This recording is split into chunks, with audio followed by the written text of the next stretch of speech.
le 25 décembre 1989. Oh non, encore. Les caméras sont là, fais attention. Finissons-en. Ils vont te visionner, tu ne crois pas. Ils les diffuseront en prime time. Les cheveux, les chaussures, tout sera scruté. Ce ne sont plus mes problèmes. Léna, je t'aime. Moi aussi. Donc le problème, ce serait nous. Ma femme et moi. N'importe quoi. La fin était déjà là. Les différences de classe existaient déjà. Une femme simple, comme ma femme, a partagé le pouvoir avec moi. Je n'ai pas terminé l'école primaire et je dirige le Centre national de la recherche. Les écoles étaient là pour les riches. Et vous? Toi, tu es jeune. Tu devrais me remercier, c'est grâce à moi que tu iras à l'université. Nous n'avons tué personne. J'ai été une mère pour toi. Nous n'avons pas tué délibérément. Peut-être avons-nous imposé un peu de discipline. Peut-être avons-nous demandé aux intellectuels de ne pas parler à tort et à travers. Que t'avons-nous demandé? Rien. Nous n'avons pris que quelques cadeaux, rien de plus. Moins de ceux qui disposaient du pouvoir avant nous. Quelques fourrures, Quelques tableaux, quelques voitures, quelques petits privilèges pour notre fils. une tête brûlée, mais un jeune comme vous. Ah, et puis, de toute façon, grâce à nous, les JTO à Bucarest a remporté la Ligue des Champions. Mais tu ris. Je sais à quoi tu penses. Le palais. Le palais est un symbole. Laissez-moi vous le dire, moi qui n'ai pas terminé l'école primaire. Dans quelques années, vous le louerez pour des mariages. Les mariages aussi sont des symboles. J'aime mon pays. Ma femme aime son pays. Nicolas s'est détruit la santé pour vous, ingrat. Ceux dont vous recevez les ordres, ceux dont vous estimez être les meilleurs, ils s'en fichent de vous. Pour eux, vous n'êtes juste que de la chair à canon. Vous voulez la liberté d'une boutique de luxe en plein centre-ville? Qui vous donnera l'argent pour y rentrer? Vous vous endetterez pour le réveillon de Noël. Aujourd'hui, c'est Noël. Et la grosse part du gâteau, c'est nous qui la prenons. Mais demandez-vous pourquoi vous avez eu faim. Grâce à votre faim, nous avons réduit la dette publique à zéro. Préparez-vous. Préparez-vous aux orphelins dans les égouts. Préparez-vous à vous faire haïr par les ouvriers du monde entier et à mendier un salaire de misère. Préparez-vous à rembourser votre maison pendant 30 ans et à la perdre à cause d'une banque quelque part on ne sait où. Préparez-vous à entendre dire que c'est ça, la démocratie! Votre avis ne nous a jamais importé, mais au moins, nous vous l'avons dit en face. Maintenant, vous allez vous embêter à voter tous les 5 ans. J'en ris d'avance. Pas moi. J'ai 2000 paires de chaussures et je vais mourir dans des mocassins pourris! Tu as des pieds magnifiques. Je t'aime. Moi aussi, je t'aime. Bon, mon garçon, tire! Juste une seconde. J'ai encore quelque chose à vous dire. Allez tous brûler en enfer! Personne ne bouge! Les femmes, un militaire! Matcha, arrête de jouer! Restez calme, il ne vous arrivera rien. Restez silencieux. Pas de blague. Personne ne sera blessé. Mais restez assis. Personne ne joue au con. S'il vous plaît. Bon, maintenant vous levez tous bien les mains et vous nous montrez que les téléphones ils sont éteints. Éteignez vos portables. Vous êtes au théâtre. Ça aurait déjà dû être fait, non? Ah, voyons voir maintenant. Il y en a toujours un qui sonne en plein milieu de la scène principale. Sortez vos téléphones comme de bons otages. Ce n'est pas une plaisanterie, je le répète. Sortez vos téléphones et tenez-les bien haut. Ça ne prendra qu'un instant. On va venir vérifier maintenant. Mon ami s'énerve rapidement. Ne la mettez pas en colère. Ouais, les fesses par terre et les téléphones en l'air.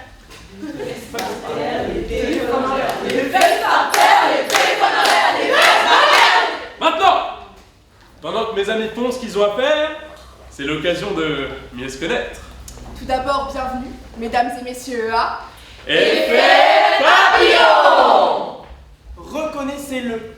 Combien de fois vous êtes-vous senti pris en otage au théâtre? Moi? Souvent. Moi aussi. Eh bien, c'est pour ça que cette fois-ci, nous avons décidé de vous prendre en otage pour de vrai. Comme ça, pour une fois au moins, vous nous écouterez. Et gare à ne pas déballer un seul bonbon. À chaque fois que vous déballez un bonbon au théâtre, de l'autre côté du monde, un acteur meurt.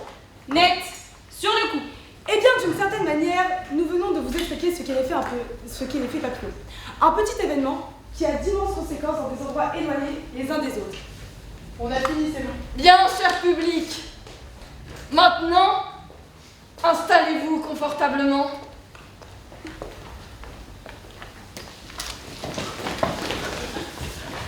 Parfait, nous sommes en live. Le groupe artistique terroriste autonome appelé Effet Papillon vient de prendre en otage le public venu au théâtre pour assister au spectacle du même nom. En échange de la libération des otages, nous demandons 1. Une couverture médiatique maximum. 2. La diffusion du contenu du spectacle portant sur des thèmes tels que le réchauffement climatique, La spéculation environnementale. La violation des droits de l'homme et de la femme. Ouais!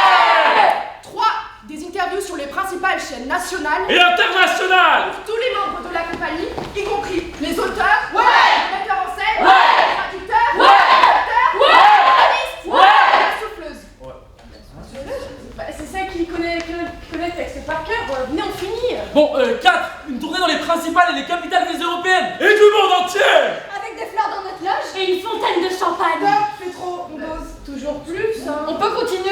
En 5, la production d'une série télévisée tirée du spectacle. Et la production sera assurée par un important réseau de diffusion mondial. Avec exactement la même distribution que le spectacle. Vous n'allez pas nous rouler, hein? Avec vos stars de la télé qui jouent comme des ânes au bord de l'asphyxie. Bon, 6e et dernier point. L'impunité pour tous les membres du commando. Ouais! Nous demandons également à ce que le spectacle ne soit pas interrompu. Et que les négociations pour la libération des otages commencent dans 1h30. À partir de... Maintenant. Stop. Pourquoi t'as une cagoule? Il y a nos noms sur l'affiche. J'ai toujours rêvé de le faire. Bon!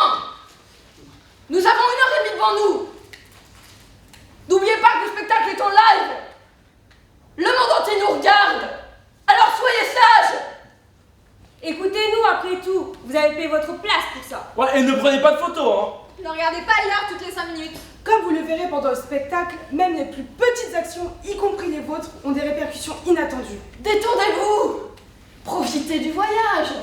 Si vous devez vraiment aller aux toilettes, allez-y, mais faites-le discrètement. Puis faites attention en vous levant, les sièges de l'amphi font un peu de bruit. Ne dérangez pas vos voisins. Et souvenez-vous, vous pouvez rire. Oh, bref, chers otages, chers spectateurs, bon spectacle. Commençons. Scène 1.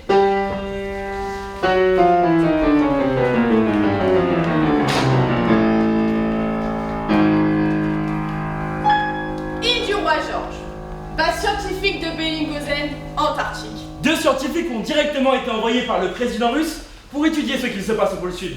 Entre la station de recherche et Moscou, il y a exactement 15 456 km. 57 km et c'est une énorme distance. Voilà précisément pourquoi le Kremlin se sent menacé. Et oui, le président russe sait très bien qu'un simple battement de main peut être dévastateur. Sinon, ce ne serait pas le président russe. Il me faut 2 garçons.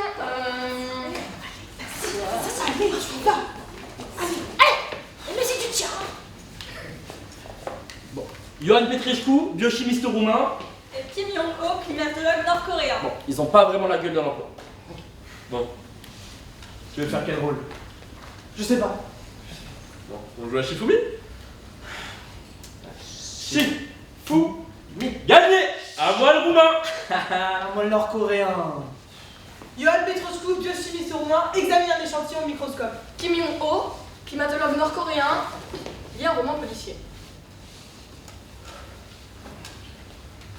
Je le savais. Kim, viens voir! Kim! Je termine mon chapitre. Il y a quelque chose qui cloche avec ces algues. Hein. Je suis sérieux, j'ai besoin de croiser les données. Je suis en pause. C'est l'affaire d'1 minute, ça peut pas attendre. Ouais.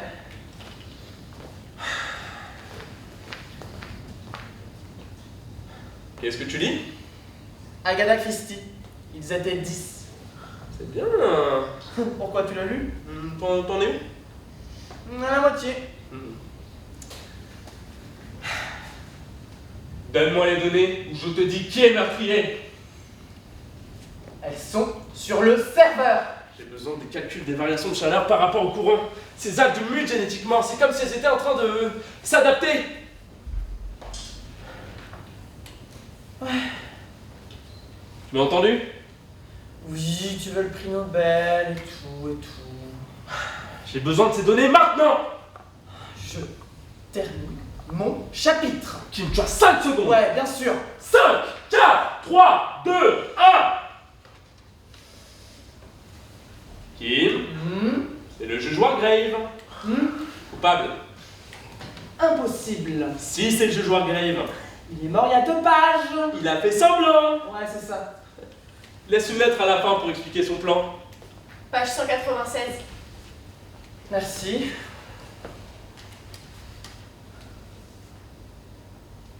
Putain. Fais chier. Bon, je vais me donner un coup de main maintenant. Oh, tu vas la sentir, ma main. Viens voir. Je suis en pause. Pas moi. Les algues mutent, elles se reproduisent à vue d'œil.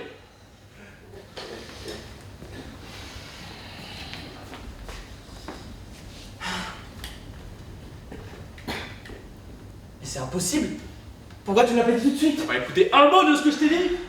Non, pas maintenant. Oh putain. Bon, d'accord. Je ne peux pas. Je suis pas de service. Mais c'est ta faute si nous n'avons pas de résultat. Ma faute. Mais c'est toi qui travailles quand je suis en pause. Ouais, je lui dis quoi? Pas de pénal. Bah alors dis-lui que tout va bien. Mais c'est toi qui lui parles. Il va se mettre en colère. Oui, mais on peut pas inventer une menace d'apocalypse toutes les semaines. Il est comme ça. Ça lui manque l'adrénaline de l'époque où il était au KGB. Et maintenant qu'il a découvert YouTube, il voit des complots partout. Les antivax, les platistes, les reptiliens. Oh. Comment il fait pour faire sonner ce téléphone comme ça? Bon, faisons semblant de dormir. Cet homme-là serait capable de réveiller un mort. Très bon, très bon. Dobry jutro, monsieur le président. Comment allez-vous? La situation stable, le soleil brille. Excusez-moi, monsieur, je suis vraiment confus. Nous n'avons toujours rien trouvé. Tu vas voir qu'il va annuler le projet, hein. Il me renvoie en Corée du Nord. Oh non, monsieur, ne pleurez pas. Quand il pleure, c'est mauvais signe. Accroche.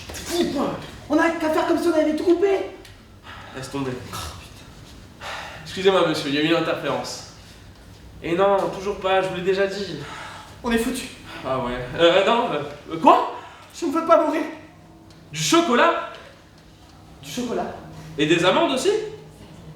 Des amandes. Kim, t'es allergique à quelque chose, toi? Comment ça, allergique? Non, monsieur, les amandes conviennent très bien. Du cyanure. Je le savais. Du cyanure. Zvidania, monsieur le président. Et merci pour le petit cadeau. Il veut nous envoyer un paquet de friandises pour Noël. Scène 2.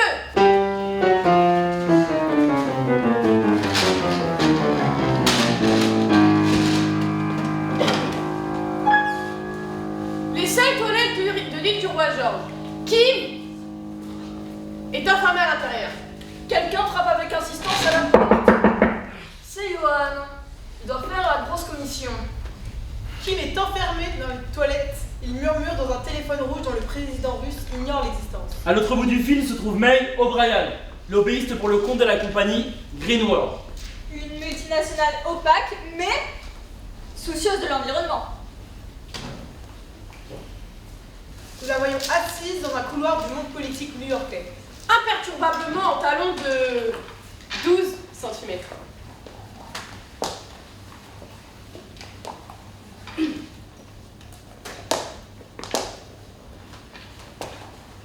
May O'Brien, Greenworld, bonjour. C'est moi. Qui, moi? Chouchou. Va te faire voir. T'arranges pas, mec. Laisse-moi te parler juste une minute. Tu as 30 secondes, pas une de plus. 30, 29, 28. Je ne peux pas rester ici. Ici où? Ici, en Antarctique. C'est ça, bien sûr. Je suis en Antarctique. Il doit y avoir de magnifiques couchers de soleil. 23, C'est 22. horrible. Faut que tu m'aides. Faisons un jeu. Tu as 8 secondes pour me Je convaincre. t'en prie. 5, 4, 3, 2, 1. Trop tard, adieu. Ne raccroche pas, mec. On m'a kidnappé. Personne ne kidnapperait un rat d'égout comme toi. C'est la vérité. Je suis retenu en otage. Par les Russes. Les Russes, Kim. Carrément les Russes. Ah, Kim, ouvre, j'ai besoin des toilettes. Mais c'est quoi ce bruit? Écoute-moi jusqu'au bout. Et puis tu pourras me haïr autant que tu voudras. Je suis dans une base scientifique. J'ai peur. Et pourquoi tu me dis ça à moi? J'ai besoin que tu parles à ton entourage. À quelqu'un. Je sais que tu es en colère, mais... J'arrive. À qui tu parles? À mon collègue. Je dois me dépêcher. J'ai accepté un contrat avec les Russes en échange de l'asile politique. Mais ces gens-là sont fous. Tu l'as bien mérité. Je ne t'ai jamais présenté mes excuses, c'est vrai, mais je pensais que ça te plaisait ce qu'on faisait ensemble, ne serait-ce qu'un peu. Va te faire foutre! Je suis né en Corée. Et tu sais que pour nous, c'est quelque chose d'ancestral, ces pratiques sexuelles. L'héritage d'une culture très ancienne. Ne dis pas de conneries. Vous avez l'un des taux d'éducation les plus élevés au monde. Et le taux de survie le plus bas. Et en quoi ça a à voir? Ah, tu dépêches-toi, la baleine en boîte va retourner les intestins. Laisse-moi tranquille! Mais c'est toi qui m'as appelé. Mais c'est pas à toi que je m'en prends, c'est à mon compte collègue. N'arrête pas de frapper. Écoute, je ne te fais pas confiance. Je ne peux plus avoir affaire à toi. J'ai un problème avec les Asiatiques. Vous avez toujours la même expression faciale. Je t'aime. Quoi? Tu as des pieds magnifiques. Je passerai ma vie à les lécher. Je sais. Tu ne voudrais pas essayer à nouveau? Je te demande pardon. Je t'en supplie à genoux. Viens me chercher. Et qu'est-ce que j'ai à gagner, moi? Je peux te fournir toutes mes recherches. Toutes les données sur le réchauffement climatique que tu veux. Ça pourrait m'intéresser. Merde, tu dois y aller, je te rappelle. Hey, attends une minute. Personne ne sait que ce téléphone existe. Eh ben, c'est à toi de me rappeler. Monsieur le consultant, avez-vous une minute à me consacrer? Mais putain. Ça, j'en peux plus. C'est pas vrai. Même au bout du monde, on n'a pas une seconde à soi. Scène 3.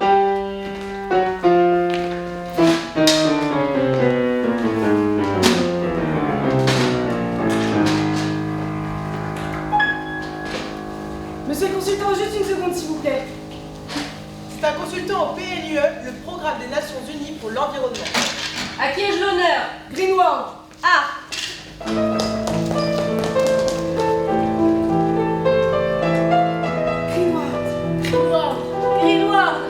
Greenwald Greenwald est une entreprise solide, fiable. Avec des succursales dans le monde entier. Kazakhstan, Ouzbékistan, Rwanda. Paraguay, Pérou, Mali. Greenwald, ensemble pour la planète. Greenwald, votre avenir nous inquiète. Greenwald, unissons nos forces et nos voix. Greenwald pour un monde plus vert. Moi.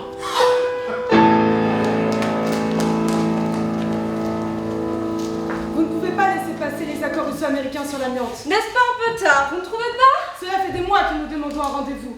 Je ne me souviens pas de vous l'avoir accordé. C'est bien pour ça que je suis ici. Je n'ai pas l'habitude de m'arrêter au premier obstacle. Je serais curieuse de savoir qui vous a laissé entrer. J'ai mes relations, Le concierge?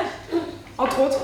Il a des blagues incroyables sur les casques bleus. J'en doute pas. Puis-je partir maintenant? L'amiante va provoquer une catastrophe. Pour l'éviter, vous aurez besoin de chaussures plus confortables. Mais il porte des talons aiguilles d'un blanc éclatant. Le consultant porte des sandales allemandes avec des chaussettes en maille bouclée. La société que je représente vous a fourni des études sectorielles très détaillées. J'en ai ici une copie, je vous demande seulement de la regarder, je l'ai rédigée moi-même. Je connais ce dossier. Vous l'avez envoyé à sa secrétaire. Je vous demande seulement de le lire. J'ai analysé tous les avantages économiques et environnementaux des blocages des accords russo-américains. À la fin du dossier, vous trouverez la somme que nous sommes prêts à investir pour l'élimination et le nettoyage de l'amiante déjà livrée. Mademoiselle, j'ai bien lu le dossier en profondeur. Et je ne peux que vous féliciter. Bien écrit, très soigné pour ce qui est des détails. La partie technique et scientifique est impeccable, un peu banale peut-être. Il faudra avoir vécu dans une grotte pour ne pas savoir que l'amiante est une saloperie. Mais je dois dire qu'étant donné la situation, vous avez fait un excellent travail. Bien, Je ne dirais pas ça. J'ai choisi de ne pas vous recevoir précisément après l'avoir lu. l'amiante fera reculer de 50 ans l'industrie mondiale. Nous le savons. L'amiante est cancérigène. Nous le savons. Alors, pourquoi ne les arrêtez-vous pas? Je vous fais rire. Vous avez déjà goûté le crabe bleu aux dattes à la sauce barbecue? Moi j'adore ça. Vous ne répondez pas à ma question. L'amiante. Il y a des équilibres à respecter. Nous parlons d'affaires. Pas seulement. La sauce barbecue rehausse la saveur de la mer. Vous voulez vraiment mettre ça sur le même plan? Et qu'est-ce que votre multinationale a à nous offrir à part quelques sous pour le nettoyage et l'élimination, j'entends? Le risque d'une crise sanitaire est très élevé. Oui, et les États-Unis s'en chargeront. Depuis des années, la Russie pousse à la réintroduction de l'amiante en Europe. Maintenant, les Yankees s'en occupent et j'en suis satisfaite. Chez moi, je n'en veux pas de cette saloperie. Je comprends votre point de vue, mais j'aimerais seulement approfondir le sujet. Le sujet est clos, je vous l'ai dit, au revoir. Le consultant s'en va. Et c'est en regardant le peu du consultant s'en aller que May O'Brien se souvient d'un jour où, au lycée, son professeur de maths expliquait la théorie du chaos, alors qu'elle feuilletait un magazine de chaussures Charles Jourdan. Et une idée germe dans son esprit. Monsieur le consultant, encore une seconde, s'il vous plaît. Je vous ai déjà dit que je n'avais aucune intention d'accéder à votre requête. En réalité, j'aimerais vous parler d'un autre projet. J'aime vos chaussures. J'aimerais pouvoir en dire autant des vôtres. Oh, oh, vous me plaisez, mademoiselle O'Brien, c'est ça? C'est ça. Je viens de commander mon déjeuner, mais si vous le souhaitez, vous pouvez m'accompagner. J'aimerais constituer un dossier digne de ce nom. Pouvez-vous me consacrer un café demain matin? Disons un cappuccino. Le consultant disparaît derrière la porte de son bureau. Mais il reste seul à fixer toutes ces portes identiques. Fourni par les Chinois. Scène 4.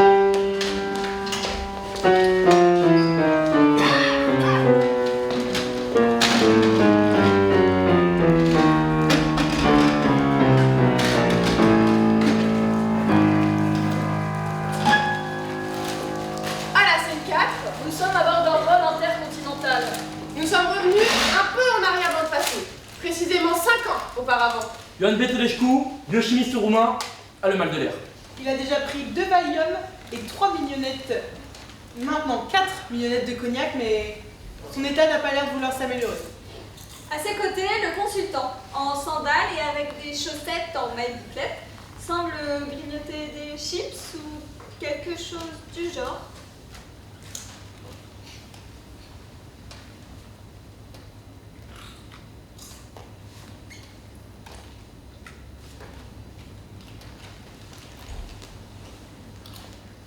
Vous voulez goûter? Ah non, non, merci.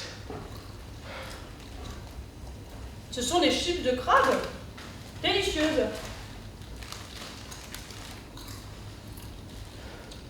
Vous vous sentez bien?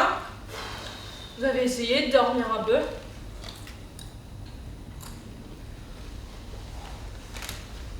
Les vols intercontinentaux sont une torture. Combien de temps reste-t-il à votre avis? 8h, 32 minutes et 16 secondes. C'est bien. Vous tenez le compte? Regardez tout ce bleu là-dessous, c'est merveilleux. Ouais. Et qu'est-ce que vous faites de beau, vous qui êtes si doué avec les chiffres? Biochimie. Vous devez venir de l'Est. Vous avez quelque chose. Une mélancolie dans le regard. Je suis roumain. Il y a un article sur votre capitale dans ce magazine. Ça a l'air très beau. Bucarest, le petit Paris de l'Est. C'est vrai que vous, les scientifiques, toujours en train de parcourir le monde. Pour le travail. Eh bien, moi aussi. Eh oui. Vous savez, mon travail consiste à rechercher des gens comme vous. Qui ont peur de l'avion et l'estomac fragile. Non, des gens pleins de talent. Mademoiselle, excusez-moi. Que puis-je pour vous? Pouvez-vous m'apporter de l'eau, s'il vous plaît? Mademoiselle n'apportait rien du tout. Monsieur Johan et moi sommes encore en train de parler. Bien, madame. Comment savez-vous mon nom? Johan. Joli prénom. Vous auriez pu le changer, mais je comprends que vous y soyez attaché. Et puis de toute façon, nous vous aurions trouvé quand même. Johan. Johan? Johan. Johan. Johan. Johan. Johan. Johan. Johan. Johan. C'est que je connais vraiment trop de personnes. Je n'ai pas le temps d'apprendre leur nom, qu'elles meurent aussitôt. Et après, le nom ne me sert plus à rien. Ah oui? Johan, mais nous avons tout le temps nécessaire. Vous voyez les gens autour de nous, les hôtesses, le steward, les autres passagers, eh bien ce sont tous des figurants. Bah, le pilote? Mais non, pas le pilote. Cependant, ils sont tous payés à l'heure. Et ils ont tout intérêt à prolonger ce voyage aussi longtemps que possible. Très, très, très longtemps. Le temps dont vous et moi avons besoin pour conclure un bon accord. À bord, ils ont des crabes caramélisés délicieux, vous savez. Mademoiselle, Qui êtes-vous? Que voulez-vous? Je veux descendre, faites-moi descendre! Allez! Scène 5.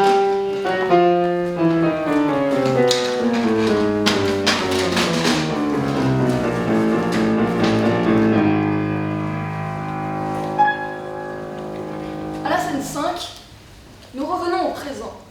Baie de Chesapeake. Stop, stop, stop, stop. C'est les crabes? Ah non, pas question. Les crabes, c'est nous. Baie de Chesapeake, estuaire de la rivière Susquehanna. Milo est un petit spécimen de Calinectes sapidus, communément appelé crabe bleu.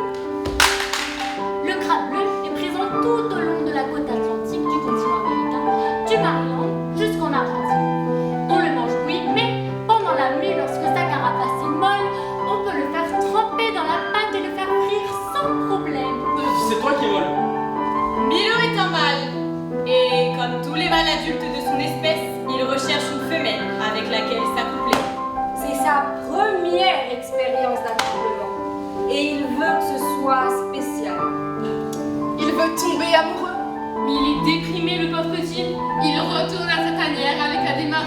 latérale typique des crabes. Quand un petit caillou se détache d'un petit rocher et lui frappe la tête. Ce n'est rien de plus qu'une petite nuisance. Le battement d'ailes d'un papillon. Mais c'est suffisant pour que Milo s'arrête, se retourne pour comprendre ce qui s'est passé et qu'il la voie. C'est elle. La plus belle crabette bleue que l'on puisse imaginer. Elle est en train de grignoter la carcasse d'une crevette. Milo est paralysé. Il a le souffle coupé. C'est un coup de foudre. Et puis la belle crabette, pouf, disparaît. Milo se lance à sa poursuite. Scène 6.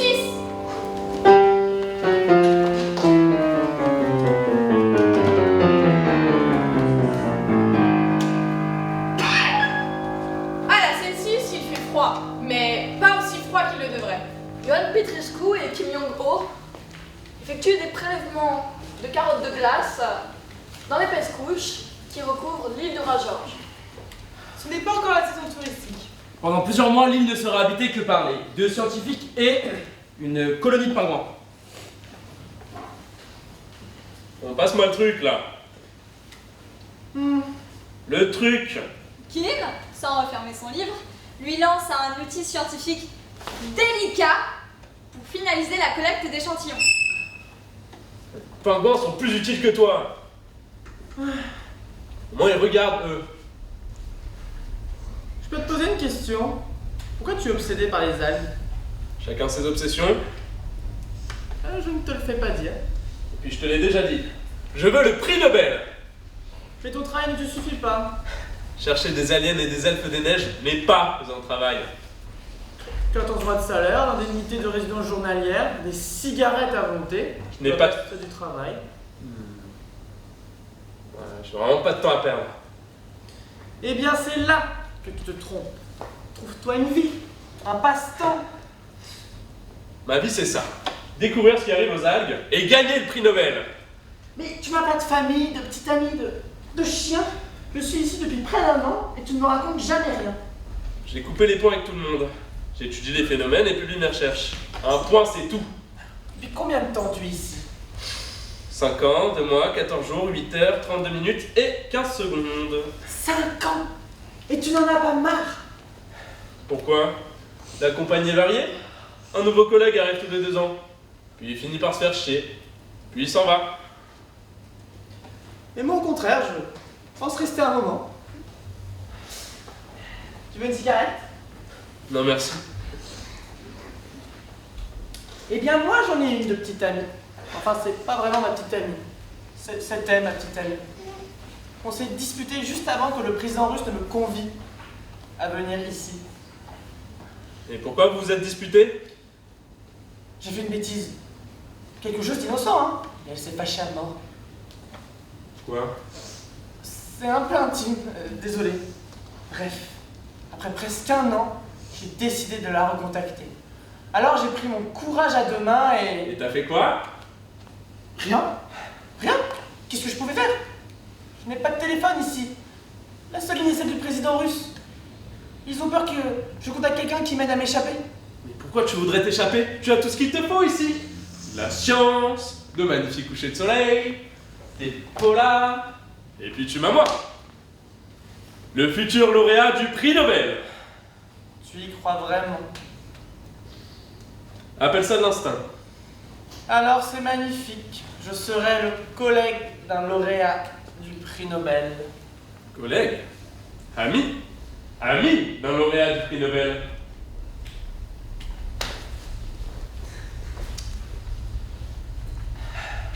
Puis c'est pas vrai que je n'ai personne. Il y a quelqu'un. Oh, bien. C'est qui? Une femme, une fille. Je ne sais pas quel âge elle a vraiment, mais je l'ai vue qu'une seule fois dans l'avion. Et on se parle souvent. Vous vous parlez souvent. Comment? C'est un secret. Ouh, je commence à t'apprécier, tu sais. Je crois que tu m'appréciais déjà. Dis-moi davantage sur cette fille. Elle te plaît? Ah oui, elle me plaît. Depuis que je la connais, j'ai l'impression d'être quelqu'un d'important. Et elle m'a donné un but dans la vie. Comment elle s'appelle? Comment tu arrives à la joindre? C'est mon secret. Mais c'est une personne au grand cœur. Tout le monde l'appelle pour avoir son aide. Elle m'a promis un truc spécial. Ouh, maintenant je veux tout savoir. Non. Oh non, notre travail. C'est pas drôle. Tu as croisé les données dont je te parlais? D'abord, je finis le crime de l'Orient Express. J'ai encore 15 minutes de pause. Je peux pas continuer mes analyses. Je préférerais faire un voyage. Londres, Istanbul. Combien de jours ça doit prendre à ton avis? C'est temps pour mourir. Pardon. Donne-moi les données, ou je te dis qui est l'assassin. Les assassins. Tu en as déjà trop dit. Les données.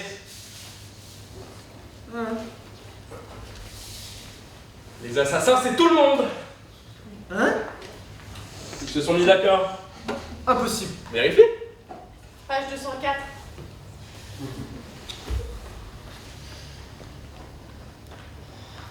Putain. Mais fais chier. Arrête de faire l'enfant. Moi, je suis celui qui ne doit pas faire l'enfant. Il y a des gens qui tueraient pour bien moins que ça. Les algues mutent et libèrent les spores. Il fait au moins 3 degrés de plus que la moyenne saisonnière. Et les pingouins ont des dents. Ils devraient pas avoir de dents, c'est pas normal. Nous sommes au bon endroit pour faire la découverte du siècle. Mais ce n'est pas une découverte. C'est une tragédie. Horrible. Je ne veux pas être ici quand le masque tombera. Donne-moi un coup de main et tu pourras rentrer chez toi. Ou ça chez moi. Toi, tu fais ça pour la gloire. Moi, parce que je n'ai pas le choix. Bon, donne-moi les données. Précipitation au sol. Régression des glaciers. Activité des volcans de l'île. D'abord, je finis la nuit qui ne finit pas. Le coupable, c'est le narrateur. Je confirme. Mais il va te faire foutre. Et toi aussi. J'aurai mon prix Nobel pour Noël. Eh bien alors, croise-les toi-même. Tes données. Le prix Nobel. N'importe quoi. Et vous voulez ma photo? Saleté de pingouin. Scène 7.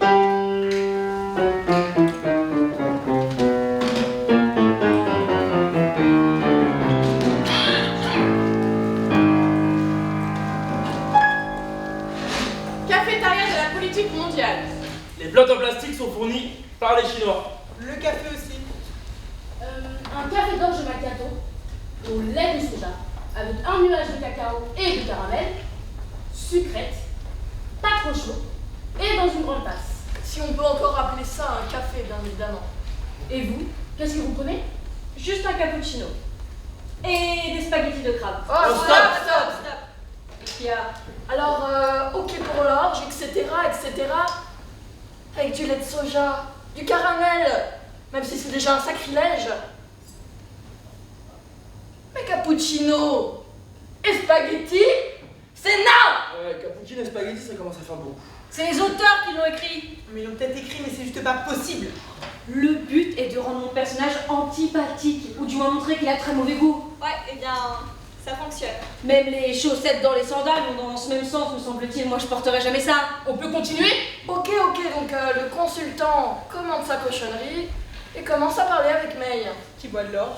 Bon, au moins, c'est pas du café. C'est sympa ici. Le meilleur cappuccino et les meilleurs spaghettis au crabe de tous les États-Unis. Et les croquettes pour chien, vous avez essayé? Excellente.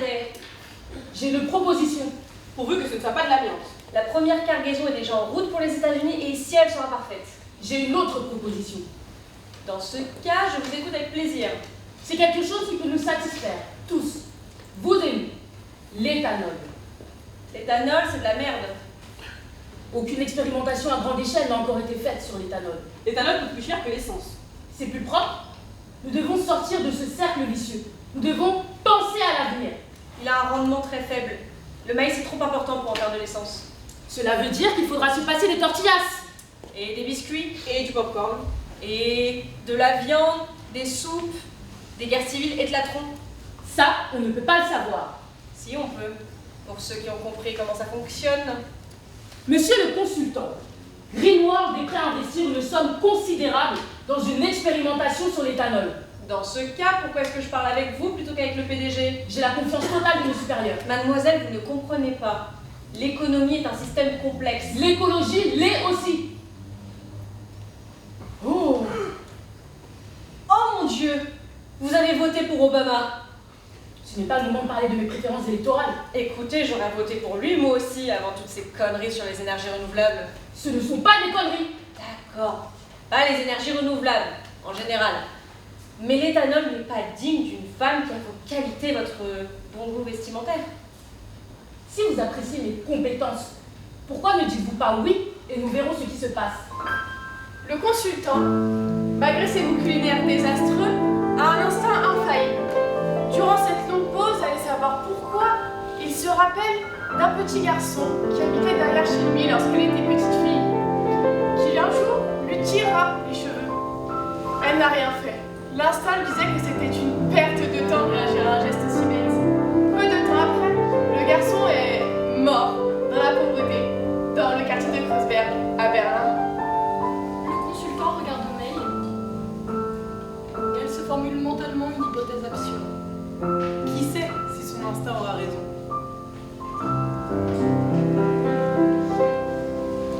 Vous avez de la chance.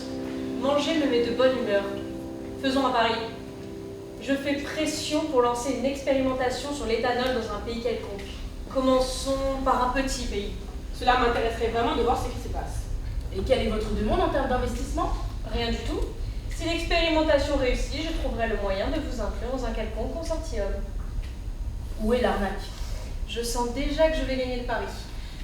Qu'est-ce qu'on fait? On tourne le globe et on met le doigt sur un pays au hasard? En France. Le maïs sera cultivé en France.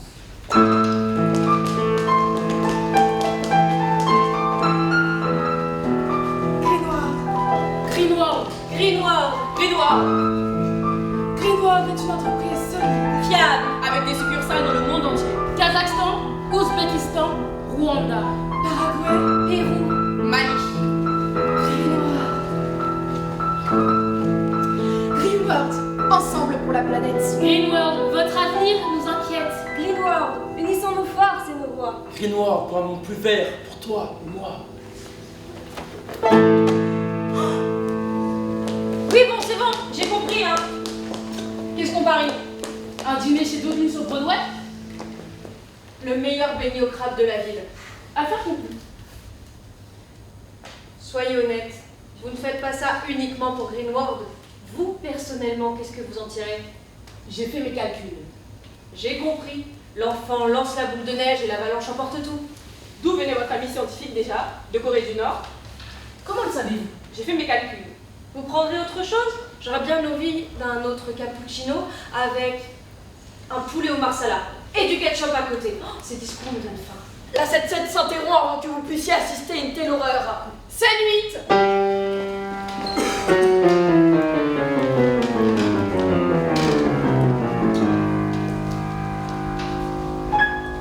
À la scène 8, May est toujours assise à la même table alors que lui, le consultant, est parti. Il avait un rendez-vous pour le déjeuner. Kim s'est retiré dans sa chambre. Il est en train de lire. Le téléphone qui ne devrait pas exister sonne de manière insistante.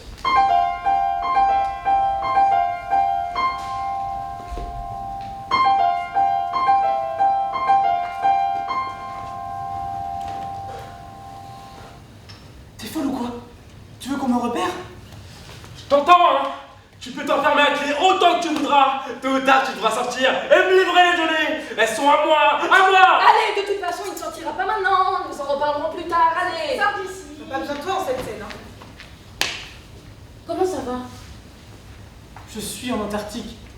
Comment veux-tu que ça aille en Antarctique? Je ne vais pas très bien. Qu'est-ce qui se passe, chouchou? Tu me manques. Vraiment? Oui, tu me manques. J'ai envie de toi. Comme ça, d'un coup. Mais non, ça fait un moment. Et tu pouvais pas me le dire la dernière fois? J'étais en colère. Et puis franchement, il y avait quelqu'un qui frappait à la porte pour faire caca. C'est à cause de la baleine en boîte, je te l'avais dit. Mais quelle baleine! C'est de la merde ce qu'on mange ici. Mais le paysage doit être magnifique. Hey, tu portes des talons de douce, pas vrai? Oui, Je l'ai deviné à ta voix. tu n'as pas changé. De quelle couleur est ton dernier ongle? Rouge numéro 26. Mon préféré. Je sais. J'ai fait une erreur, mais j'étais tellement heureux. Je n'avais jamais vu des pieds comme ça. Kim, qu'est-ce que je vais faire de toi, Kim? Je ne veux pas me sacrifier pour la science. Je veux une vie normale, avec toi. Il y a des pics de chaleur qui défient les prévisions. Les pingouins deviennent agressifs. Et mon collègue est obsédé par le prix Nobel. Si on continue comme ça, il n'aura bientôt plus de Suède. Et lui, il pense au Nobel. La situation est si grave. Oui. Et tu ne peux pas faire une déclaration publique? Dis-le aux Russes, tu es là pour eux. Le président russe est paranoïaque. Il veut me tuer. Raison de plus pour le lui dire. Pour lui, le réchauffement climatique n'est qu'un complot. Pour lui, les véritables menaces sont les aliens, les elfes des neiges et les droblins. Pardon? Paranoïaque, je te l'ai dit.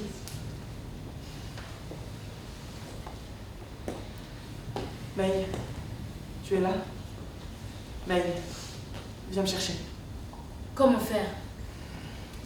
Fais-moi disparaître. Dans la nature. Je me cache chez toi. Je fais ta lessive, je te prépare le dîner. Je nettoie même les joints de ton carrelage, mais s'il te plaît, viens me chercher. Je ne peux pas. Et puis tu dois rester ici pour découvrir les effets de ce réchauffement. Je peux le faire de chez toi, ça sera même mieux.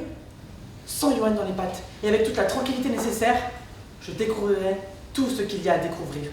Et les Russes? Tu sais comment ils sont, les Russes? Ils boivent de la bière chaude. Ce sont des barbares. Viens me chercher. Kim, tu veux juste m'utiliser pour te sortir de là. Mais non. Tu te fous de moi. Pourquoi tu m'as rappelé? L'imminence de la catastrophe m'a fait réfléchir. Je ne veux pas finir dévoré par un pingouin hydrophobe, même avec la prime du 14e mois. Ce n'est pas moi que tu veux juste une idiote pour te sortir de là. Je t'aime. Et je devrais convaincre un gouvernement de mettre sur pied une opération de force spéciale pour exfiltrer un imbécile qui a fait confiance aux Russes et qui me fera à nouveau du mal dès qu'il sera sur le sol américain. Imbécile. C'est pas ce que tu disais quand je te faisais... Tu sais quoi sous tes talons? J'habite à Brooklyn, hein. Je peux trouver un autre fétichiste quand je veux. Mais, chut. Tu te souviens quand nous sommes allés à Coney Island? Tu avais tes talons et tu ne pouvais pas marcher comme ça. Alors, tu les as enlevés. J'en ai les larmes aux yeux. J'étais ton fidèle toutou. Tu les lançais, je te les rapportais. Tu les lançais, je te les rapportais. Tu les lançais, je te les rapportais. Je te jure, mec. C'est avec toi que je veux vivre. May? Scène 9.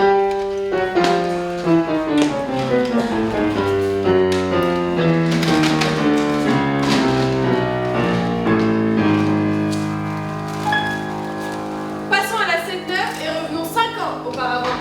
Nous sommes à bord d'un vol intercontinental. Et Johan est pris de panique. Tandis que le consultant grignote ses chips de crabe. Que voulez-vous de moi? Rien, pour l'instant. Une hôtesse? Apportez quelque chose au consultant. S'il vous plaît, madame, votre cappuccino. Merci. Quand est-ce que le déjeuner sera servi? Dans 10 minutes. Alors apportez-moi un autre cappuccino. Je ne peux pas manger sans. Oh, cela me donnera l'impression d'être dans un film de Fellini. Mais ta gueule! Je retenu en otage. C'est exagéré. Nous profitons d'un moment de calme pour discuter de notre avenir. Qui êtes-vous? Oh, peu importe. Vous savez, je travaille dans le domaine de l'environnement. Et vous aussi, vous travaillez dans le domaine de l'environnement. Non, pas exactement. Désormais, vous le ferez. Je veux descendre. Mademoiselle, un parachute pour monsieur. Je plaisante. Vous descendrez à Moscou, comme prévu. Mais avant, j'ai une proposition à vous faire. Faites-moi descendre. Johan, je sais tout de vous. Je sais qui vous êtes, ce que vous faites. C'est pas difficile, j'ai publié dans Sciences et Vie. Junior. Oui. Mais je sais aussi ce que vous avez fait. Avant même de devenir un scientifique.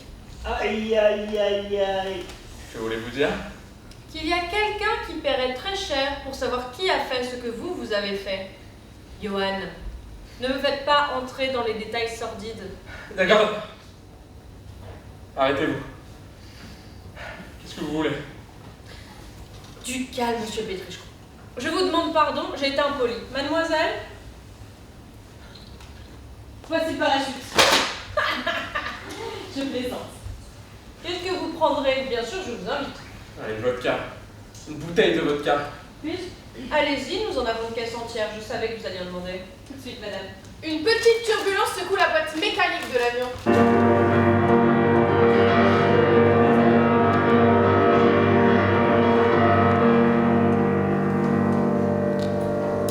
L'hôtesse perd l'équilibre et retrouve immédiatement cette élégance légendaire des hôtesses et disparaît dans la cabine.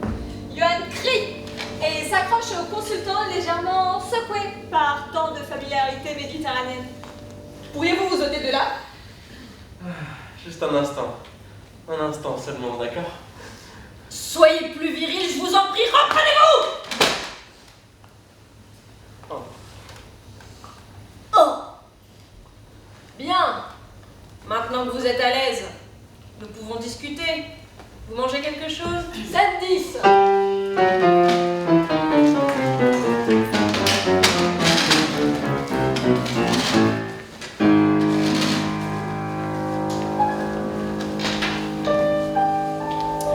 De nos jours, baie de Chesapeake, Milo, le crabe bleu amoureux, est désespéré. Sa belle crabette a disparu. Malgré son habileté et sa rapidité dans la marche latérale typique des crabes, il a été semé en un clin d'œil. Dans les eaux froides de la baie de Chesapeake, Milo se précipite comme le vent vers son destin. Rien. La belle est introuvable. La chasteté à vie lui semble désormais la seule solution possible. Quand soudain, La coquille d'un Bernard l'ermite craque sous de pinces acérées. Le tendre mollusque finit broyé entre les douces mâchoires d'une belle crabette. Milo est en extase. il court en serpentant vers son destin. Veux-tu te reproduire avec moi? Je m'appelle Milo, Je m'appelle Laila. dit-elle en croquant le Bernard l'ermite. Tu es mignon, Milo, très mignon. Mais si tu veux te reproduire avec moi, il faut que tu m'attrapes. Leila plonge à pic dans les eaux salées de la baie. Elle fonce rapidement vers le grand large. Milo ne peut pas se permettre de la laisser s'échapper. Scène 11.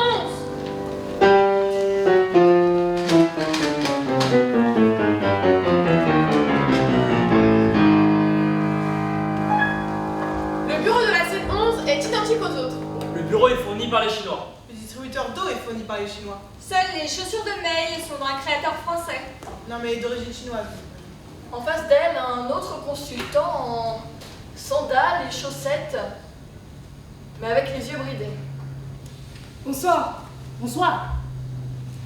Peut-être vous souvenez-vous de moi, nous nous sommes déjà rencontrés auparavant. Je vous avais signalé un déserteur, un scientifique. Mais vous ne voulez pas perdre de temps et d'argent avec ce salaud, vous pensez aux affaires. Eh bien, nous voilà. Vous me pardonnerez si nous ne nous sommes jamais intéressés à votre pays, mais comme nous le savons, une multinationale dédiée à l'économie verte n'a pas la vie facile en Corée du Nord. Dommage. Je viens de lancer une expérimentation sur le bioéthanol en France. Il y a un rapport. Il y en a un. Votre pays est le premier à recevoir le plus d'aide humanitaire cette année. Une année sur deux en alternance avec le Darfour, bien sûr, mais cette année, c'est votre tour. Maïs, n'est-ce pas? Eh bien, au cours des 6 prochains mois, le maïs destiné à l'alimentation diminuera, de beaucoup. Et ce qui restera verra sa valeur multipliée par 5. Selon vous, qui continuera à vous envoyer quoi que ce soit? La famine frappera votre pays, peut-être suivie d'une épidémie, d'une guerre civile, voire d'un coup d'État. Le monde est étrange, n'est-ce pas? On lance une expérimentation sur le bioéthanol en France et comme conséquence, on meurt de faim en Corée du Nord. Ah, vous n'y croyez pas? Eh bien, faisons comme cela. Prenez le temps d'y réfléchir. Et vous vous souviendrez que vous avez eu ici, dans votre bureau, la seule personne qui aurait pu vous éviter cette nuisance. May bluffe. Elle n'a pas autant de pouvoir. Elle risque gros et elle le sait. Et ce qui l'irrite le plus, c'est qu'elle ne peut pas lire l'expression du consultant nord-coréen en face d'elle. J'ai un petit service à vous demander. Un petit service en échange de la fin d'un cauchemar. Kim Jong-ho, le scientifique, vous vous souvenez? Il vous aurait suffi de le récupérer il y a un an, alors que maintenant il m'a recontacté. Il se retrouve sur l'île du Roi George, en Antarctique. Il est aux mains des Russes et m'a demandé d'organiser son extraction pour qu'il disparaisse à jamais. Alors pourquoi ne pas organiser vous-même cette extraction? Ramenez-le à Pyongyang! C'est un esprit brillant. Il pourrait vous aider à redorer votre image après la gaffe avec les missiles. Mettez-le au travail. Vous voyez, je ne demande pas grand-chose. En échange, je vous promets que la crise qui frappera votre pays disparaîtra en un clin d'œil. Au revoir.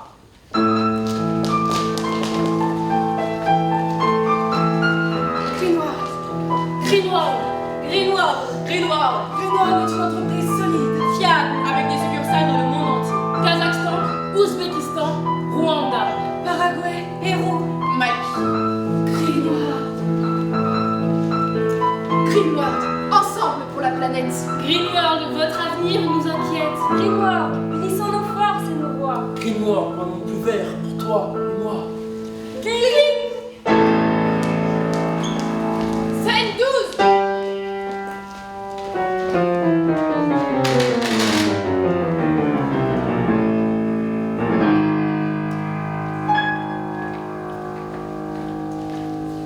À la scène 12, Johan Petrushko contemple le paysage glacier à travers la fenêtre. Il a l'air absorbé, n'est-ce pas? En vérité, il ne pense à rien. Hein? Je plaisantais. Il compte les secondes qui le séparent du prix Nobel. 15 milliards 800 millions 642 36, 053. 30. 15 milliards 800 millions 642 000. Pendant ce temps, le Rosa Luxembourg, un cargo, quitte le port de Vladivostok en Sibérie. Il y a 30 ans, il aurait transporté de l'amiante. Aujourd'hui, c'est pareil.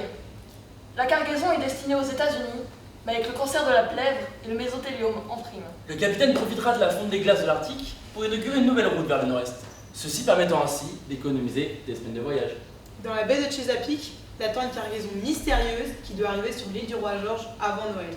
D'où elle prendra la direction de la mère père patrie, la Russie, avec du matériel scientifique top secret. Bon, ce n'est pas un retour à la guerre froide. Hein. Mais une montée d'adrénaline fait brièvement frémir sa vieille carcasse de camarades et de loups de mer.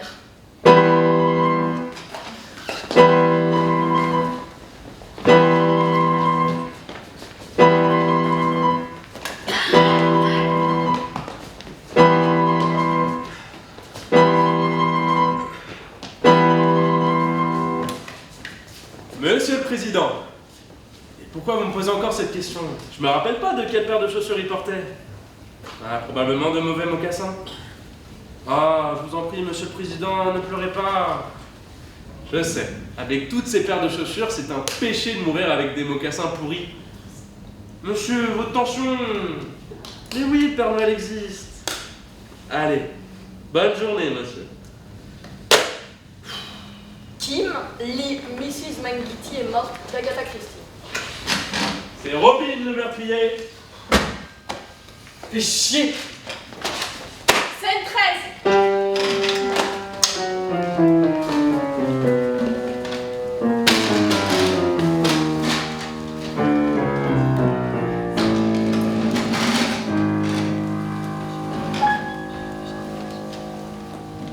Johan, viens là. C'est encore à toi. Oui, dans la scène 13, tu abordes un vol intercontinental et 5 ans auparavant. Le flashback? Ouais, c'est les auteurs qui l'ont écrit. Mais c'est pas possible, j'ai que 2 scènes dans un avion. Écoute, d'après le texte, il y en a 3. Dans ceci, tu dois vomir. J'ai hâte. Ah, je refuse. Alors dommage, parce que c'est exactement le genre de scène qui permet de gagner un Molière. Sérieusement? Eh bien oui, pour cette scène, tu dois vomir, pleurer, avouer ton plus grand secret et faire un pacte avec le diable. Non mais, si quelqu'un d'autre veut le faire... Je vais le faire, je vais le faire. On m'amène un chapeau. On peut lui apporter un chapeau? On ne garde pas son chapeau, on a dit. Bon, oublie le chapeau. Non. J'ai besoin d'un moment de concentration. C'est normal, prends tout le temps dont tu as besoin. Panier, panier, non. Papier, panier, piano. Papier, panier, piano. Papier, panier, piano. Bon, on peut commencer, mais beignets au crabe commence à refroidir.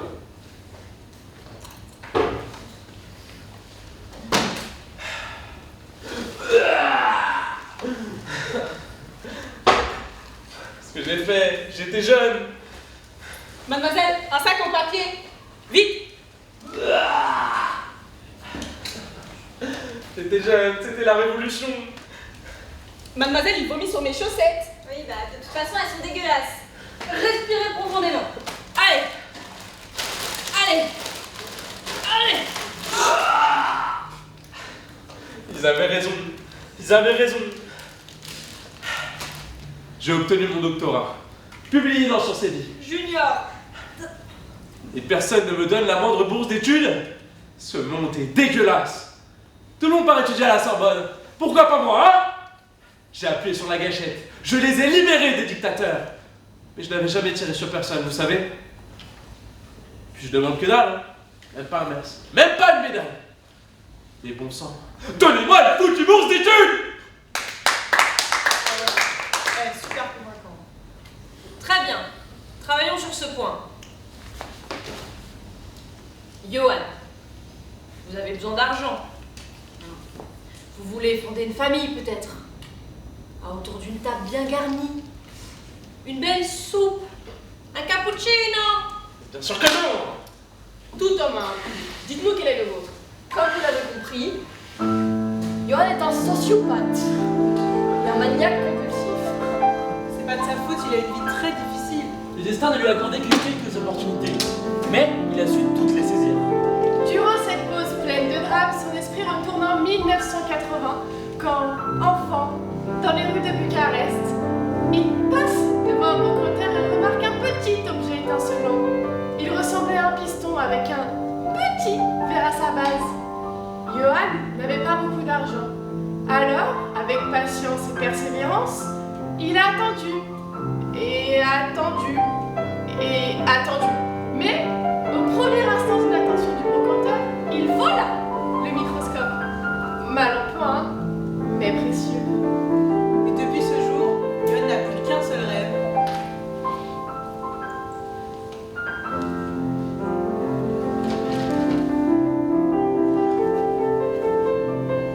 Le Nobel.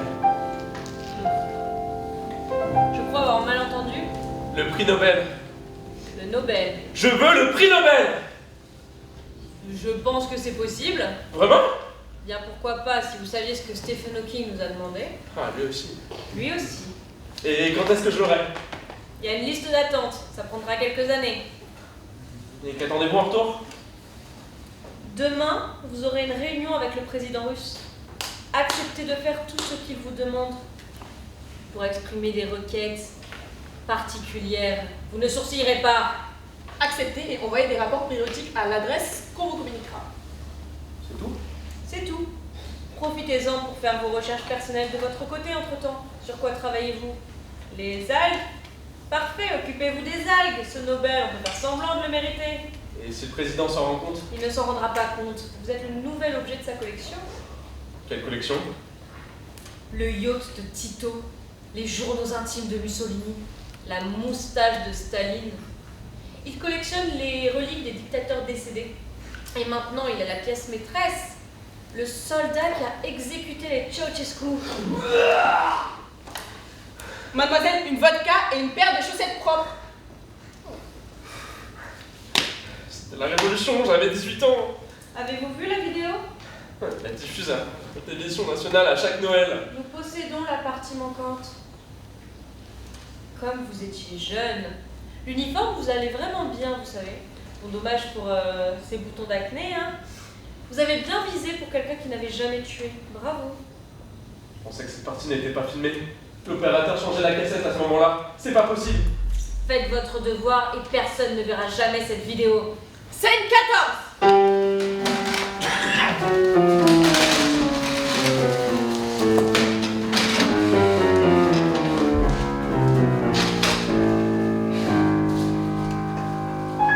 De nos jours, les toilettes de la base russe sur l'île du Roi George.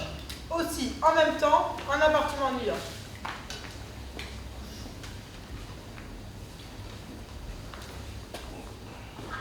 Tu as ton vernis rouge, numéro 26. Je l'ai mis pour toi. Je retire ton escarpin à talons aiguilles. 10 cm. 12 cm. Ah ouais. Ouais. Je te caresse le creux de la cheville. Oh, quelle odeur. Je frémis. Une pédicure parfaite. La chinoise du corps fait des miracles. Quoi? Rien. Pervers. Espèce de gros pervers. Oh, j'aime quand tu me traites de pervers. Maintenant, je vais te lécher les orteils comme une sucette. Sucette. Merde, ça rentre pas. Tu me chatouilles. Ah, je sais que ça te plaît, ma divine. Sale pervers. Ah, traite-moi encore de pervers. Oh oui, je tiens plus. Ah, je tiens plus. Je vais te marcher sur le dos, tu seras mon esclave pervers. Ah, je vais adorer tes pieds, ma divine. Suce-les. Oui. Plus fort. Oui. Plus fort. Oui. J'ai enlevé mes cuticules. Ah, cuticule. Ah, cuticule. Ah, dis-le encore, cuticule. C'est Cuticule. Oh, voilà, traite pas encore de pervers, je t'en supplie. Pervers, espèce de gros pervers. Oh oui, oui, ah oui. Mais c'est quoi le bouquin que tu lis? 7-15.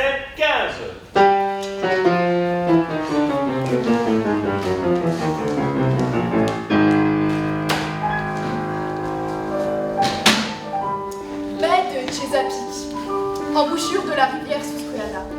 Milo, le crabe bleu amoureux, a lui aussi atteint le comble de la frustration amoureuse. Layla le tente. Lui, chat, court avec la démarche latérale typique des crabes. La plus sensuelle qu'on puisse imaginer. Ils sont maintenant en pleine mer, de plus en plus bleu. De plus en plus bleu. Mais Milo ne peut pas le percevoir. Son avenir est suspendu à la carapace de la belle crabette. Il est désespéré, Furieux. fou de désir. Mais finalement, il réussit à l'attraper. Layla est douce entre ses pinces. Ils restent enlacés ainsi, pendant des jours, se délectant l'un de l'autre. Ils n'ont pas conscience de ce qui se passe autour d'eux, ni même de l'énorme cargo, le Rosa Luxembourg, qui accoste, décharge des tonnes et des tonnes d'amiante, puis se charge de boîtes de pralinés au cacao raffiné d'Amérique du Sud cultivés aux États-Unis. Avec des systèmes d'irrigation made in China. Puis il se charge, avant de se diriger vers l'Antarctique, d'hectolitres et d'hectolitres d'eau de mer. Milo et Leila sont aspirés dans le ventre du navire. Bleu dans le bleu.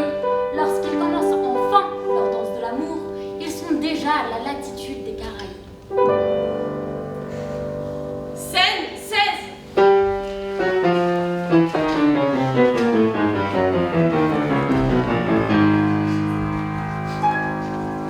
5 ans auparavant, piste de l'aéroport Domodedovo, Moscou. Yoann Petrescu sort de l'avion Aéroflot et tombe à genoux. Il embrasse le sol et marmonne des mots insensés. Un vieil homme l'aperçoit depuis la salle d'attente et sous son callback, une larme lui échappe. Ah, la fierté nationale. Johan. Oui. J'ai plus les lire maintenant. Les figurants sont en dépassement d'horaire. Le consultant descend de la passerelle. Les chaussettes dans ses sandales ont temporairement été remplacées par des mi-bas à étoiles rouges. Un gadget de l'aéroflot. Alors, nous sommes d'accord? Faites en sorte que j'obtienne ce que vous m'avez promis. Et faites disparaître cette idée. Comportez-vous bien et vous n'aurez pas de problème. Vous vous retrouverez même avec un prix Nobel dans la poche. C'est entendu. Cet après-midi, à la réunion avec le président russe, faites comme si vous ne me connaissiez pas. Pas besoin de me surveiller, je suis un ancien militaire, je ferai mon devoir. Je ne serai pas là pour vous, ne pensez pas que vous êtes si important. Je suis un consultant, je suis consulté par tous ceux qui comptent, même le président. Alors je pourrais vous appeler si j'ai besoin de vous. J'espère que non. Pour votre bien. Excusez-moi, vous leur donnez aussi des conseils au Ceausescu? À Elena, elle ne m'écoutait jamais. Ses chaussures incrustées de diamants, c'était vraiment trop. C'était deux dictateurs, ils ont commis des actes horribles. Bien sûr. Pourquoi personne ne les a arrêtés plus tôt? Ils n'avaient pas fini de rembourser leurs dettes. Quel âge avez-vous? On ne demande pas l'âge à une demoiselle. Scène 17.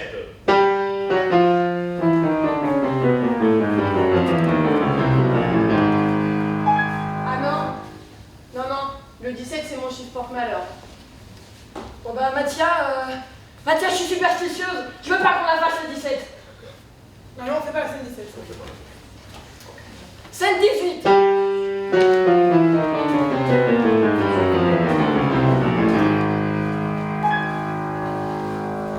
Dans la scène 18, nous nous retrouvons en Corée du Nord, à l'intérieur d'une base militaire ultra secrète. Kim Jong-ho, climatologue nord-coréen, n'a vu personne depuis des jours à l'exception de chiens à l'étouffée. Heureusement, on le nourrit, car dehors, la famine fait rage. Kim ne sait pas encore qui a demandé à le voir, mais qui que ce soit sera mieux que cet ennui poisseux et inquiétant. En fait, qu'est-ce que c'est que ce clic-cloc? Ce sont mes familiers.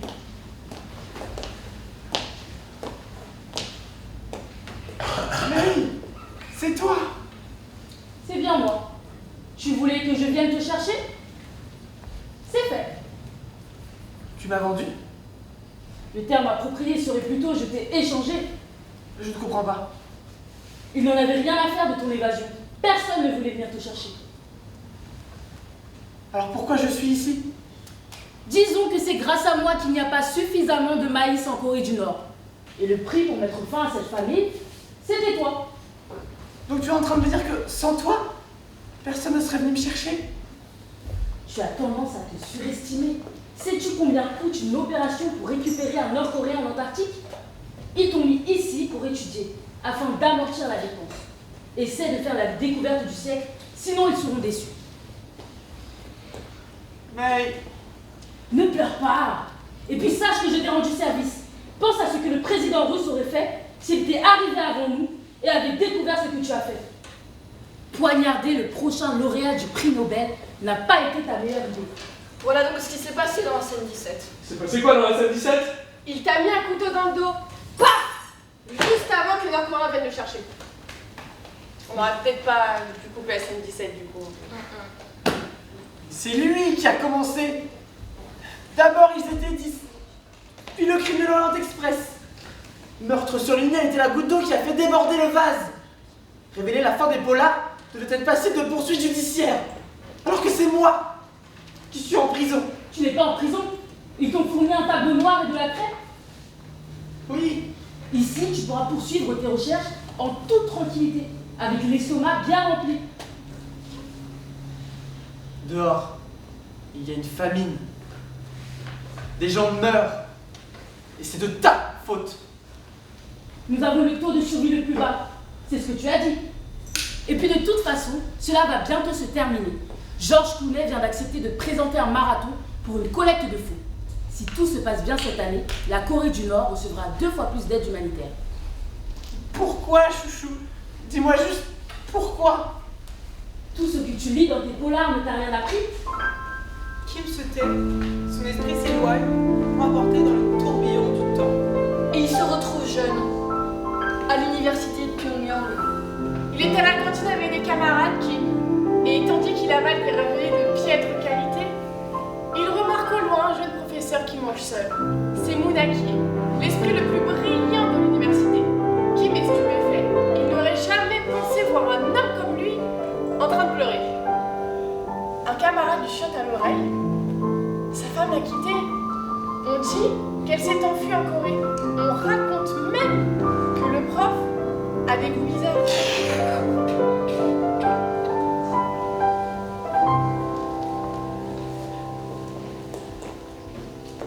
Tout ça, juste pour te venger. Tu n'aurais pas dû diffuser ces photos. Mais je t'aime. Salut. Ne me quitte pas. Qui sait? Peut-être que je pourrais te rendre visite. Peut-être que je pourrais soudoyer un gardien pour qu'il regarde ailleurs pendant que tu me baises les pieds. Oh, quel saut! Tu crois que ça serait possible de me faire parvenir quelques polars à lire? Ça, je peux le faire. Tu as d'autres souhaits? Ah, tu sais bien. Espèce de pervers! Oh oui! Scène 19.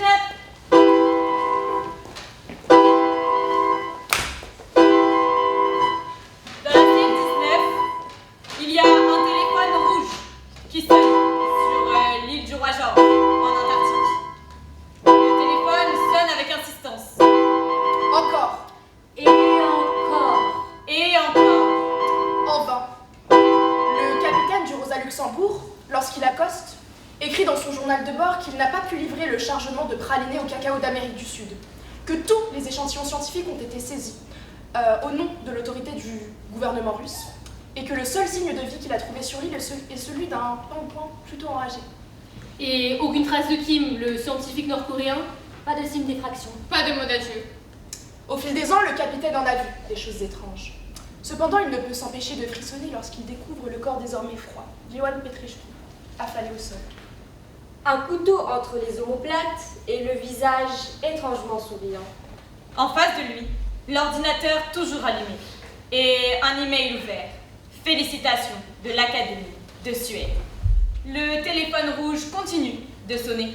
Le capitaine du Rosa Luxembourg répond. À l'autre bout du fil, le président russe écoute. Et il ne sait pas s'il doit être contrarié ou bien heureux comme un enfant. Dans le doute, il fait modifier la trajectoire du bouclier spatial. Et il se sent jeune, comme au temps du KGB. Scène 20.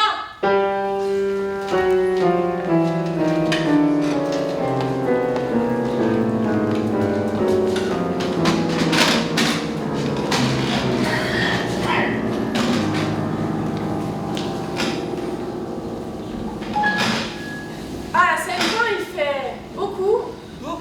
Beaucoup plus chaud. Sauna finlandais. Made in China. La politique mondiale. Ici, on entre sans chaussures, mais le consultant ne renonce pas à ses chaussettes. Et May ne renonce pas non plus à ses talons. Quelles sont les nouvelles du jour?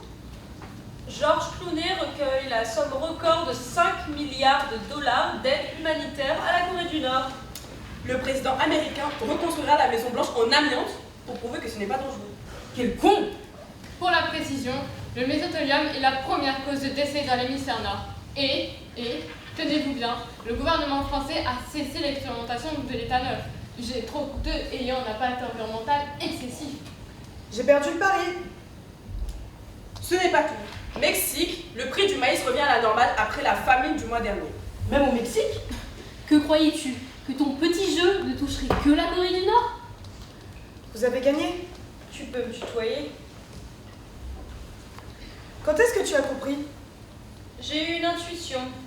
J'en ai eu la certitude après avoir reçu un appel direct du leader de la Corée du Nord. Kim Jong-un? Un garçon simple, mais il a tendance à être un peu impulsif. Il m'a appelé parce qu'une petite conne d'américaine menaçait l'un de ses hommes. Il voulait savoir si cette petite conne avait réellement le pouvoir de déclencher une crise alimentaire. J'imagine que je suis allée trop loin. Il voulait t'envoyer une lettre à l'anthrax, mais je lui ai dit qu'il valait... Je lui ai dit qu'il valait mieux rester calme, parce que oui, tu avais ce pouvoir sur moi. Je ne comprends pas.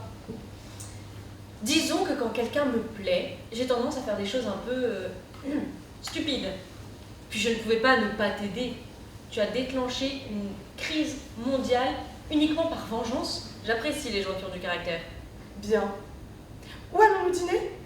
Nous avons une table réservée chez Tony dans 40 minutes. Prépare-toi à vider ton compte en banque. J'ai envie de fruits de mer crus, d'un assortiment de carpaccio de poisson, de linguini au homard et d'un kilo de beignets de crabe avec 4 cappuccinos. Mais pourquoi? C'est le minimum après tout ce que tu as fait pour moi. Je t'en prie, je me suis amusée pour une fois, toujours en train de courir à droite, à gauche, de chuchoter à l'oreille de gens qui ne comprennent rien. Oh, ces journées passent trop vite. Des fois, je me dis que ce métier n'est pas fait pour moi. Et je m'imagine à la plage avec des claquettes et un bon polar à lire. Toi aussi, tu lis des polars? Ça me détend. Généralement, je devine qui est le meurtrier d'après le titre. Au fait, comment va ton chercheur? En Corée du Nord. J'ai demandé comment, pas où. Là-bas, les deux choses vont plus ou moins de pair. Touché. Je peux te poser une question. Et qu'est-ce qu'il a bien pu faire de si terrible pour que tu déclenches une crise mondiale dans le seul but de l'interner dans le pays le plus anti-liberté du monde? Il m'a utilisé. Ce n'est pas une réponse. Il a diffusé mes photos en ligne. Intéressant. Qu'est-ce que tu y faisais? J'étais pieds nus et je n'avais pas fait de pédicure. Rappelle-moi de ne jamais t'y arrêter. Je suis convaincue que nous nous entendrons toujours bien, vous et moi. On peut continuer à se vous voyez? Je trouve ça beaucoup plus intéressant. Comme vous préférez, mademoiselle O'Brien. Bien. Je vais aller me préparer pour dîner. Attendez, j'ai apporté un cadeau pour vous. J'aimerais que vous le portiez ce soir. Magnifique! De vrais diamants, talons de 12, Charles Jourdan. Les chaussures préférées de Madame Ceausescu. Scène 21.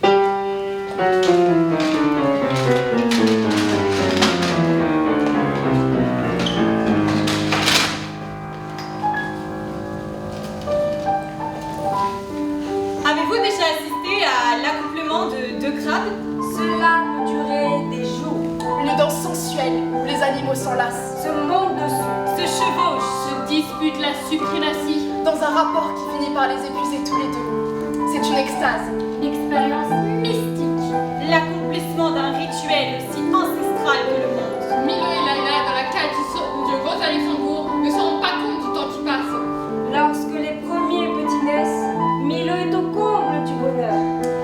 porter est une joie. Et la troisième, une surprise. La quatrième, un retour bienvenu. Lorsque le cargo accoste à nouveau au port de Vladivostok, les deux jeunes parents sont enfin prêts à faire leurs adieux à tous ces petits bouchons. Le monde appartient maintenant aux jeunes. Un monde vaste et rempli de merveilles. Avec sa démarche latérale typique, le crabe bleu, une espèce caractéristique de la côte ouest des États-Unis, ne devrait pas se trouver sur le continent eurasiatique. C'est une espèce non endémique, le crabe bleu, et ne devrait pas pouvoir vivre en Russie ou en Europe. Mais grâce au changement climatique, le crabe bleu se trouve très bien à Vladivostok. Il se propage le long de toute la côte, atteignant même la Méditerranée. Déclenche une catastrophe environnementale! Noir! J'ai dit noir! Nous avons terminé! Qu'est-ce que ce téléphone vient faire là maintenant? Pour rien, c'est pas moi. Tu fais quoi? Tu réponds quoi? Bah, qui d'autre? Restez calme, pas de blagues. Ce n'est pas normal que ce machin sonne. Les gars, nous sommes dans tous les journaux. Je voudrais pas calmer votre enthousiasme, mais le machin continue à sonner. Il était pas censé être faux? Oh, tu te moquerais pas de nous quand même. Non, c'est pas moi, j'ai rien fait. Attendez, mais si vous voulez, je peux répondre. Oui, Nona, s'il te plaît, tu réponds. Et Antonin a dit qu'il allait le faire. Antonin, t'as dû vomir sur scène, sois pas vache. Selon le critère de l'ancienneté, c'est à toi de le faire. Et puis, tu es la porte-parole. S'il vous plaît, quelqu'un peut répondre. Un peu de sang-froid, vraiment. De quoi on a l'air là? Je savais que cette histoire de terroriste tournerait mal. D'accord, je réponds.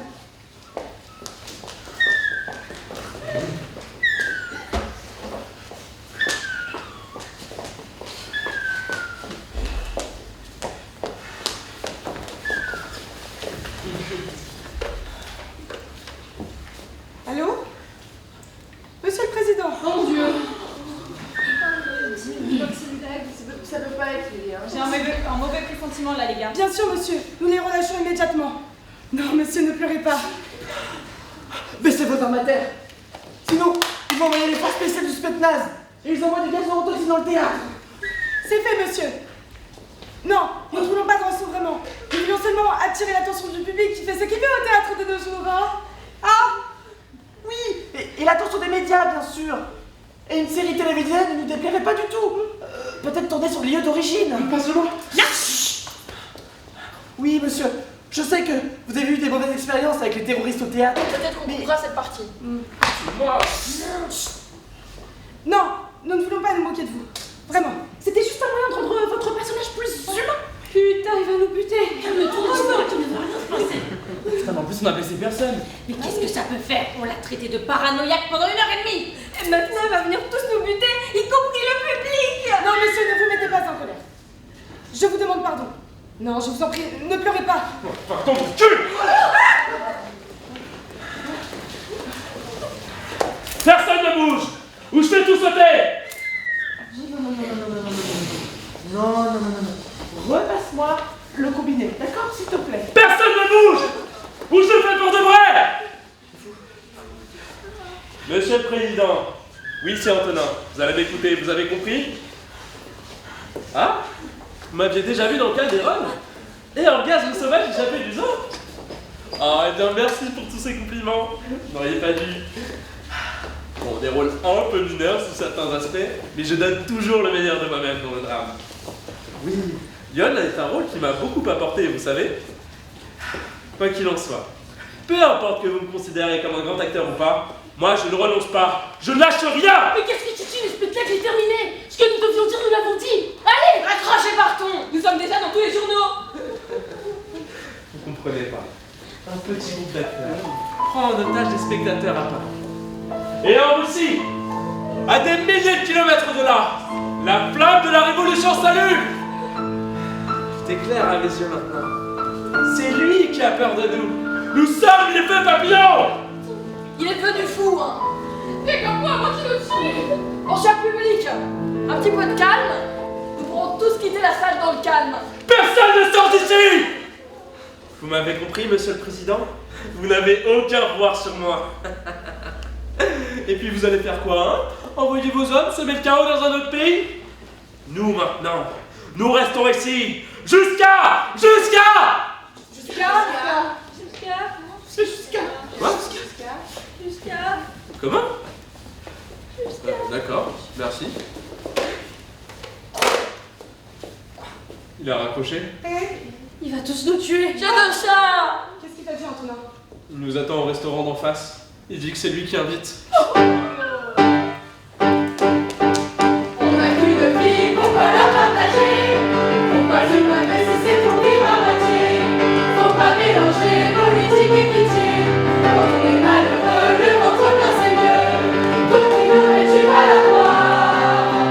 Moi ce que je veux, c'est pouvoir. Et quand je suis,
Merci Luigi, Jules et toute leur équipe de nous avoir reçus.